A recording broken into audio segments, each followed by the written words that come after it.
और बुलेटिन की शुरुआत करते हैं राजस्थान की खबरों के साथ। चलते हैं सीधे जयपुर, जहां मौजूद हैं स्वराज एक्सप्रेस के रेजिडेंट एडिटर संजय बोहरा। नमस्कार पंकज जी। कुछ अच्छी खबरें हैं। राजस्थान में अच्छे फैसले लिए हैं सरकार ने, कुछ पॉजिटिव हो रहा है कोरोना के फ्रंट पर। तो ये आज अखबारों की सुर्खियां हैं और इसमें हम शुरुआत करेंगे पहली खबर, जो कि जो सैनिटेशन वर्कर्स हैं उनके लिए बहुत अच्छी खबर है। मुख्यमंत्री अशोक गहलोत ने कहा है कि संक्रमण रोकने में सफाई कर्मियों की बड़ी भूमिका है और इसलिए उन्होंने कहा है कि जो सफाई कर्मी हैं अब उनको सीवर में नहीं उतारा जाए, इसके बजाय मशीनों से सफाई करवाई जाए। मुख्यमंत्री अशोक गहलोत ने कल कलेक्टर्स, अफसर्स, महापौर और जो नीचे के लेवल तक के जो कर्मचारी हैं उनके साथ एक वीडियो कॉन्फ्रेंसिंग की थी और उसमें मुख्यमंत्री अशोक गहलोत ने कहा कि स्वच्छता कर्मियों ने अपनी जान जोखिम में डालकर शहर, गली, मोहल्ले एवं घर घर को कोरोना के संक्रमण से मुक्त रखने में बड़ी भूमिका निभाई है और इसलिए सरकार ये भी चाहती है कि उनको संक्रमण से बचा के रखा जाए, तो वो लोग अब सीवर में ना उतरें। इस पर ज्यादा जानकारी लेते हैं हमारे संवाददाता रामस्वरूप से। रामस्वरूप, ये बताइए कि जब सरकार ये कह रही है कि ये सीवर कर्मचारी अब सीवर में ना उतरे, सैनिटेशन कर्मचारी, तो आखिर ये जो मशीनें वगैरह आएंगी उसमें कितना वक्त लगेगा और क्या अब ये बिल्कुल बंद हो जाएगा एकदम से या भी इसमें वक्त लगेगा? देखिए, जिस तरह से मुख्यमंत्री अशोक गहलोत ने सभी जिला कलेक्टर्स को पाबंद किया है कि कहीं भी कोई भी जो कर्मचारी है वाल्मीकि समाज के या फिर और जो इस तरह का काम करते हैं सफाई का, वो सीवर चैम्बर में नहीं उतरेंगे। हालांकि इस तरह की बातें पहले भी कही गई है, लेकिन कल इस तरह से आदेश जो दिए गए हैं सभी जिला कलेक्टर को पाबंद किया गया है, उससे लगता नहीं कि इसकी अवहेलना होगी। ऐसा लगता है कि अब जो भी सफाई कार्य होगा, हालांकि कुछ मशीनें जो है जयपुर नगर निगम के पास भी है जहां पर ये कार्य जो है मैनुअली नहीं होता, मशीनों के जरिए होता है, लेकिन पूरे प्रदेश में ज्यादा मशीनें नहीं है। तो अब जिस तरह से आदेश मुख्यमंत्री ने दिया है, तो प्रदेश भर में जितने भी स्वायत्त शासन के जो निकाय हैं वहां पर इन मशीनों की खरीद की जाएगी। जो सीवर चैम्बर्स होंगे, सीवर लाइन्स होगी, उनकी सफाई इनके जरिए कराई जाएगी, क्योंकि बहुत बार देखा गया है कि पूर्व में कई ऐसे हादसे हुए हैं जहां पर जहरीली गैस की वजह से इन सफाई कर्मियों की मृत्यु हुई है। तो ये बड़ी दुखदायी घटनाएं होती है। तो अब मुख्यमंत्री अशोक गहलोत ने जो कोरोना काल में जो सफाई कर्मी हैं जिस तरह से उन्होंने काम किया, तो अब ये आदेश साफ तौर पर दिए गए हैं कि कहीं भी किसी भी जिले में, किसी भी गांव में, शहर में सीवर लाइन में कोई भी कर्मचारी नहीं उतरेगा। रामस्वरूप, आप बने रहिए हमारे साथ। इस जानकारी के लिए आपका धन्यवाद, लेकिन आप बने रहिए क्योंकि अगली खबर पर भी हम आप ही से चर्चा करेंगे। केंद्रीय गृह मंत्रालय ने विश्वविद्यालयों में परीक्षा कराने की अनुमति दी है और यूजीसी ने भी कहा है कि बिना परीक्षा के प्रमोट नहीं किया जा सकता। लेकिन राजस्थान सरकार ने एक फैसला किया था कि जो बीए और एमए की परीक्षाएं थी उसको उसके बिना ही प्रमोट किया जाना है छात्रों को अगले उनके सेमेस्टर में या क्लास में। और अब उन्होंने ये इस फैसले को बढ़ाते हुए जो तकनीकी शिक्षा है, यानी बीएड है या इंजीनियरिंग वगैरह है, उसमें भी लागू कर दिया है। वहां पे छात्र बिना परीक्षा के प्रमोट होंगे। तो इस पर भी हम रामस्वरूप से बात करते हैं। रामस्वरूप, एक बात बताइए, जब केंद्रीय गृह मंत्रालय का आदेश आ गया है कि परीक्षाएं करवा सकते हैं और यूजीसी ने तो ये बोल दिया कि उसके बिना प्रमोट नहीं किया जा सकता, तो अब राज्य सरकार का फैसला तो उसके विपरीत खड़ा है, तो क्या इसमें बदलाव होगा? नहीं, सरकार को भी यूजीसी के आदेशों को शायद लगता है कि मानना पड़ेगा, क्योंकि जो परसों आदेश थे रात को कि किसी भी तरह के यूजी पीजी एग्जाम नहीं होंगे, लेकिन सोशल मीडिया पे पूरी तरह से यही बात थी कि ये एग्जाम नहीं होंगे। लेकिन कुछ लोगों ने ऐसा भी कहा था, जो शिक्षा के जानकार है, उनका कहना था कि अंतिम सेमेस्टर के या जो फाइनल ईयर के एग्जाम है वो तो होना जरूरी है, होंगे।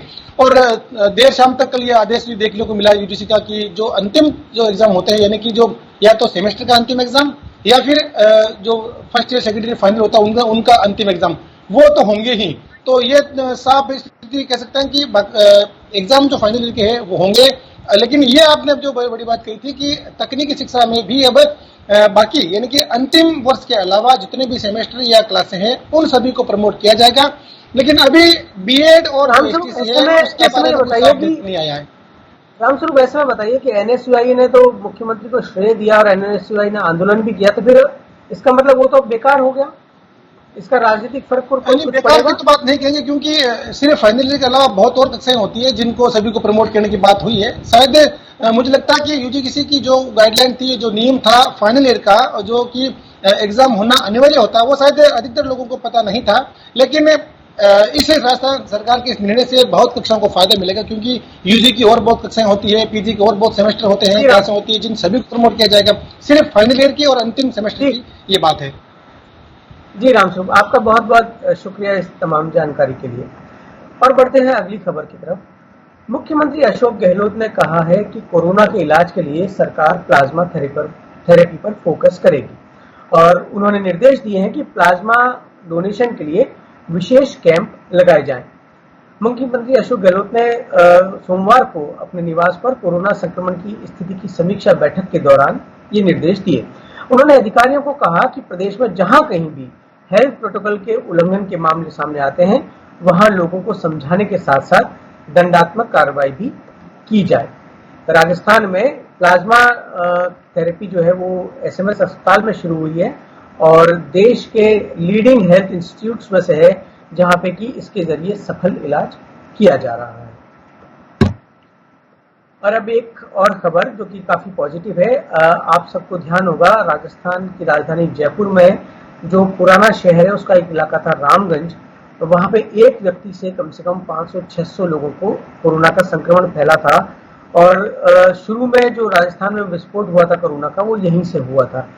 लेकिन अब यहाँ पर एक अच्छी खबर ये है कि इस इलाके में कोरोना पर बहुत हद तक काबू पा लिया गया है। यहाँ पे 666 मरीजों में से अब सिर्फ 3 ही एक्टिव हैं और बाकी सभी स्वस्थ हो चुके हैं। तो ये एक बड़ी खबर है। यहाँ पहला केस जो था वो 26 मार्च को मिला था। ओमान से एक बिजनेसमैन आया था, उससे उसके परिवार और उसके दोस्तों वगैरह को हुआ था, और उसके बाद इस तमाम इलाके में ये कोरोना फैला था। लेकिन अब 3 महीने 4 महीने की कड़ी मशक्कत के बाद हेल्थ डिपार्टमेंट ने काबू पा लिया है और सिर्फ 3 एक्टिव केस बचे। अब बढ़ते हैं अगली खबर की तरफ। लेकिन सब कुछ बढ़िया हो ऐसा नहीं है, क्योंकि कोरोना कई तरह से विपरीत प्रभाव भी डाल रहा है। इसका एक असर पड़ा है, जो बकरियों का निर्यात होता था अरब देशों को, उस पर विपरीत प्रभाव पड़ा है। जो गो ट्रेडर्स हैं उनके सामने दिक्कत आ रही है कि गल्फ कंट्रीज से उनके ऑर्डर बिल्कुल सूख गए हैं। पिछले साल कम से कम 40 से 50 हजार बकरियां जो है वो बकरे निर्यात किए जाते थे, दुबई, शारजा, अबू धाबी वगैरह, खासकर जो ईद-उल बकर ईद जिसको कहते हैं उसके पहले। और इसमें राजस्थान की जो किस्में हैं उनमें सिरोही, तोतापारी, जैसलमेर, इनकी काफी मांग हुआ करती थी। कई बार तो ये 3-3, 4-4 लाख रुपए तक बिक जाया करते थे। लेकिन इस बार ऐसा बिल्कुल नहीं है, और ये जो इस काम में लोग लगे हैं उनका कहना है कि एक भी ऑर्डर अब तक नहीं मिला है, जबकि पहले 3-4 महीने पहले से ही एडवांस बुकिंग शुरू हो जाती थी। एक और असर जो हम अगली खबर पर बढ़ रहे हैं, एक और असर कोरोना का जो हो रहा है वो ये है कि जो इम्यूनाइजेशन है वो नहीं हो पा रहा है, खासकर उन इलाकों में जहां पर जो कि रेड जोन में है। तो करीबन 800 रेड जोन है। यहाँ पर बच्चों को और जो गर्भवती महिलाएं हैं उनका टीकाकरण नहीं हो पा रहा है। हालांकि जो रेड जोन के बाहर के एरिया हैं वहां पे अपने टारगेट को एक्सीड कर गया है हेल्थ डिपार्टमेंट। तो ये आप देख सकते हैं एक बड़ी इसकी जो इसका प्रभाव पड़ रहा है कोरोना का, वो ये है कि बच्चों को टीकाकरण नहीं हो पा रहा है, और इसका आगे आने वाले समय में काफी विपरीत असर देखने को मिल सकता है। और अब जबकि सीजनल डिजीज बढ़ने का समय आ रहा है मानसून में, तो ये और भी खतरनाक हो सकता है। तो ये थी राजस्थान से सुर्खियां। बने रहिए स्वराज एक्सप्रेस के साथ आगे की खबरों के लिए।